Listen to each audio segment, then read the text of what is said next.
క్రీస్తు యేసు సిలువని జ్ఞాపకం చేస్తున్నప్పుడు, అయ్యో యేసు ప్రభు సిలువ పైన మరణించాడే. చాలా మంది గుడ్ ఫ్రైడే వస్తే చాలా ఏడ్చేస్తారు. యేసు ప్రభు కొరడా దెబ్బలు తిన్నారు. కొంతమందికి ఈ సినిమాలు అంటే ఈరోజు సినిమాలు చాలా మంది చూడలేరు. కొంతమంది ప్యాషన్ ఆఫ్ క్రైస్ట్ అంటే అబ్బాయి చూడకూడదు, చూడలేను అనేస్తారు.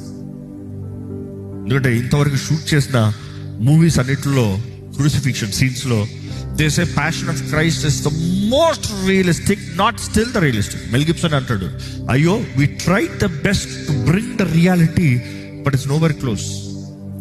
అది యాక్ట్ చేసిన వ్యక్తి అంటాడు, ఆ సిలువ షాట్ షూట్ చేస్తూ ఆ సిలువ మీద వేలాడినప్పుడు తనకి నేరుగా లైటింగ్ కొట్టిందంట. చచ్చిపోయాడు అనుకున్నాడు.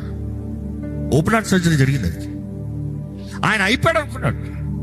ఆయన అన్నాడు, ఎంత వేదన, నేను చేసిన కొంత పర్సెంట్ కూడా కాదు.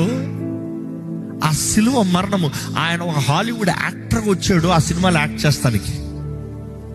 కానీ దాంతో తన జీవితం మారిపోయింది.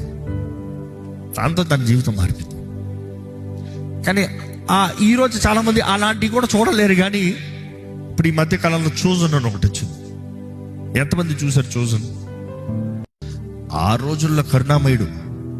ఎంతమంది చూసారు కరుణామయుడు? కదిలింది కరుణరథం అన్న వెంటనే అందరి కళ్ళల్లో కారిపోతాయంట. But that was more dramatic drama. కానీ అందులో చూసినప్పుడు చాలా మంది గుడ్ ఫ్రైడే వస్తే కరుణామయుడు వేస్తారు, ఏడుస్తారు, ఇంటికి వెళ్ళిపోతారు, మరలా బ్రతుకుతారు. యూదా, నేను ఈతోనే ఉన్నాను యూదా. నేను అలాంటి బ్రతుకు గురించి మాట్లాడుతున్నా. I'm talking about the true disciples of Jesus Christ. I'm talking about true believers who can stand for Christ.